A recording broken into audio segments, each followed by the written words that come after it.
একদিকে যেরকম আপনাদের সামনে হাওড়া এবং তিলজলার ঘটনা তুলে ধরছিলাম এবং নিরাপত্তার কথা বলছিলাম, অন্যদিকে দেখুন ভোটের আগে ভাঙড়, যেখানে আবার বোমার পাহাড়। গ্রেপ্তার করা হয়েছে ইতিমধ্যে দুজনকে। উত্তর কাশীপুরে 3 ড্রাম ভর্তি, এই যে তাজা বোমার ছবি দেখতে পাচ্ছেন, এই 3 ড্রাম ভর্তি তাজা বোমা উদ্ধার করা হয়েছে ভাঙড় থেকে। উত্তর কাশীপুর থেকে এই 3 ড্রাম ভর্তি তাজা বোমা উদ্ধার করা হয়েছে।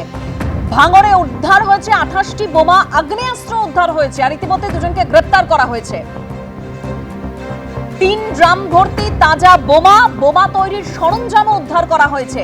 বিজয়গঞ্জ বাজার থানায় মামলা রুজু করা হয়েছে ইতিমধ্যেই।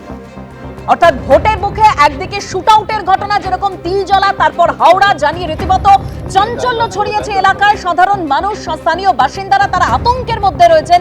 তারই মধ্যে ভাঙড়ে এইভাবে তাজা বোমা উদ্ধারের ঘটনা উদ্বেগ বাড়াচ্ছে। শওকত মোল্লা, ক্যানিং পূর্বের তৃণমূল বিধায়ক এবং ভাঙড়ের পর্যবেক্ষক, কি বলছেন শোনাবো।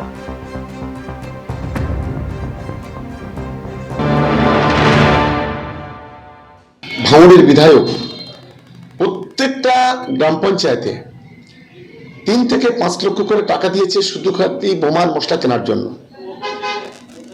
এবং সেটা কোনো একটা জায়গায় র মেটেরিয়াল কিনে সেই র মেটেরিয়ালগুলো সেখানে হামার দিয়ে রাতের অন্ধকারে সেখান থেকে গুঁড়ো করে মশলা তৈরি করে সেই মশলাগুলো বিভিন্ন গ্রামে গ্রামে সাপ্লাই করা হচ্ছে। আগুয়া যে বিধানসভা হাড়োয়া, মিনাখা এবং দেগঙ্গা, এই এলাকা থেকে প্রচুর অস্ত্র ঢুকানো হয়েছে এখানে। এই ধরনের একটা চক্রান্ত ষড়যন্ত্র এটা চলছে, আমাদের বিভিন্ন সূত্র থেকে খবর আসছে।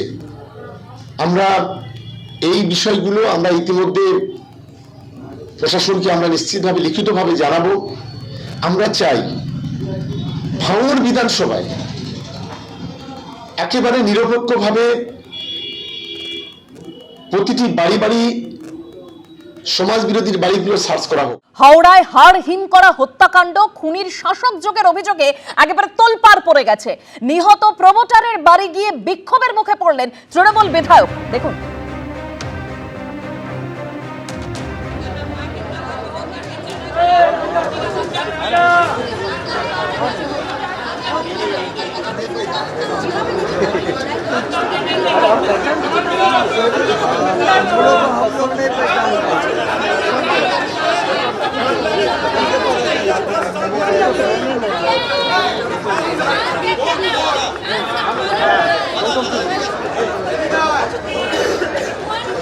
বিক্ষোভের মুখে পড়েন তৃণমূল বিধায়ক, হাওড়া উত্তরের তৃণমূল বিধায়ক গৌতম চৌধুরী। তিনি যখন আজ এলাকায় যান তখন কি পরিস্থিতি হয় একদিকে সেই ছবি আপনাদের সামনে তুলে ধরেছে, অন্যদিকে হাওড়ায় যে প্রকাশ্যে হত্যাকাণ্ড, একেবারে জনবহুল রাস্তায় যেখানে অনেক মানুষ তখন উপস্থিত ছিল, সেই সময় হাড় হিম করা হত্যাকাণ্ড।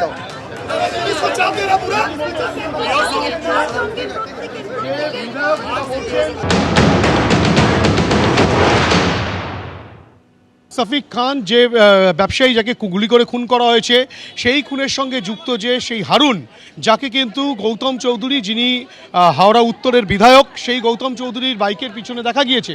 সেই গৌতম চৌধুরী কিন্তু নিহত সেই প্রমোটারের বাড়িতে দেখা করতে আসেন। এবং তোমাকে বর্তমান যে চিত্র দেখাবো, যে সেই নিহত প্রমোটারের বাড়িতে দেখা করতে আসার পরে যে চিত্র দেখা যাচ্ছে, এলাকার বাসিন্দারা তারা কিন্তু রীতিমতো ক্ষুব্ধ হয়ে উঠেছেন। তাদের সঙ্গে কিন্তু রীতিমতো বচসায় তারা কিন্তু রীতিমতো তাকে দেখে বিক্ষোভ দেখাচ্ছেন। এবং যে চিত্র বারংবার উঠে আসছে, যে ভিডিও প্রকাশ করেছে বিজেপি, যেখানে বলা হচ্ছে, বিজেপির তরফের থেকে বলা হচ্ছে যে এখানে কিন্তু গৌতম চৌধুরীর বাইকের পেছনে কিন্তু দেখা গিয়েছিল হারুন খানকে, এবং হারুন খান কিন্তু এই গুলি চালানোর ঘটনায় যুক্ত এবং খুনের ঘটনার সঙ্গে যুক্ত। এবং সেখানে সেই মৃত প্রমোটারের কাছে, খুন হয়ে যাওয়া সেই প্রমোটারের বাড়িতে যখন গৌতম চৌধুরী, হাওড়ার উত্তরের বিধায়ক, তিনি যখন দেখা করতে আসেন, তখন কিন্তু রীতিমতো ক্ষোভ প্রকাশ করেন এলাকার বাসিন্দারা, পরিবারের সদস্যরা। তোমাকে সেই চিত্রই দেখাচ্ছি সরাসরি, তুমি দেখতেই পাচ্ছ সেখানে কিন্তু বিধায়ক রয়েছে এবং বিধায়ককে ধরেই কিন্তু বিক্ষোভ চলছে। এই যে গোটা ঘটনা, বিজেপির তরফ থেকে একটি ভিডিও প্রকাশ করা হয়েছে, যেখানে বলা হচ্ছে যে বাইকের পেছনে কিন্তু যে খুনের সঙ্গে যুক্ত হারুন খান, সেই হারুন খান রয়েছে। এবং সেই ঘটনার পর গৌতম চৌধুরী কিন্তু তিনি অস্বীকার করেছেন যে তিনি অনেককেই চেনেন না, এরকম বহু মানুষের সঙ্গে তাদের সাক্ষাৎ করতে হয়, যেহেতু তিনি বিধায়ক, সুতরাং এক্ষেত্রে কিন্তু এমন কোনো বিষয় নেই যে তিনি তাকে চিনতেন। হ্যাঁ, এবং বিধায়ক বেরিয়ে আসছেন, তুমি দেখতে পাচ্ছ সেই চিত্র। এবং এক্ষেত্রে কিন্তু রীতিমতো বিক্ষোভের পরিস্থিতি তৈরি হয়। वो एक ही बात बोले हैं, वो बोले हैं कि हम उसका सहारा बनेंगे और उन लोग का साथ देंगे, हम लोग का साथ देगा, वो बोले।